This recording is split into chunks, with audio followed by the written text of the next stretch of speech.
In this next module, I'm going to give you a few more tricks for cutting clutter. These are small things, but good little tips. So I'm going to review 3 things: how to eliminate negatives to get rid of nots from your sentences, how to get rid of superfluous uses of there are and there is, and how to omit needless prepositions. So starting with eliminating negatives. This is a great little tip that you may not have ever thought of before. But things like, she was not often right. There's a way to turn that into a positive. You can say, she was usually wrong. Whenever you encounter a not in your writing, see if you can turn it into a positive.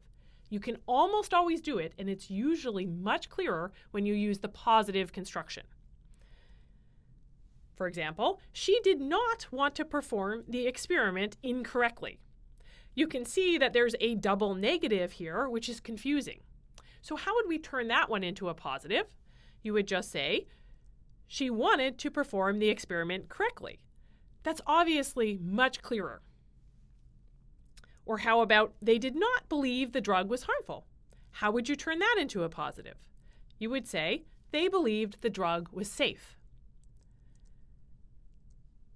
So there's almost always a way to turn a negative into a positive.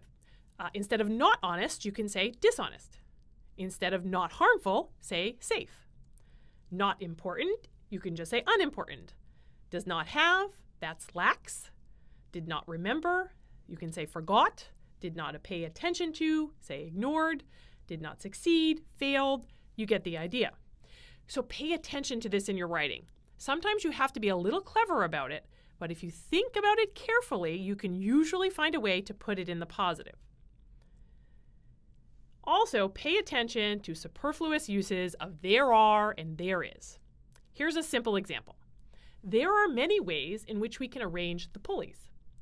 On first read, you may feel like the there are is needed, but it's really not.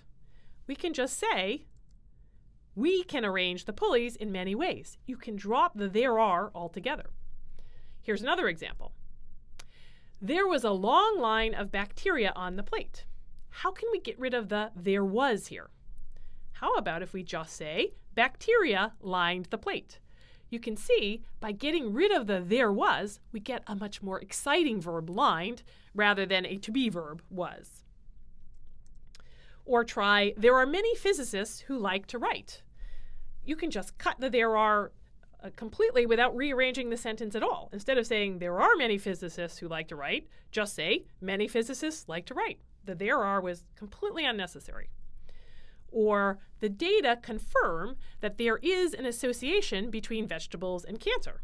You can change that to the data confirm an association between vegetables and cancer. So when you find yourself writing a there is or a there are or a there was, check and make sure that it's really necessary. A lot of times you can get rid of it.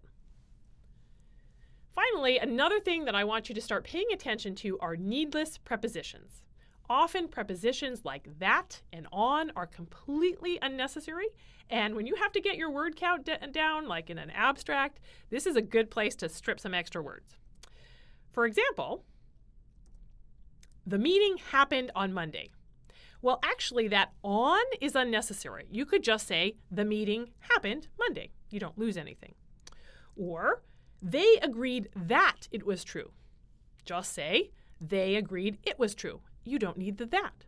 So you can often get rid of extraneous prepositions. You might think you need them, but if you take them out, you realize that you actually don't.